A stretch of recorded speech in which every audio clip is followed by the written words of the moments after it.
Пуск изделия осуществлялся на дальность более 120 километров.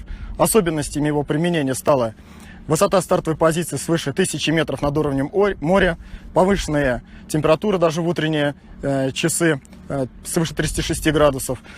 Пуск был осуществлен в установленном порядке, в установленное время. По объективному контролю точка засечки оценивается на отлично.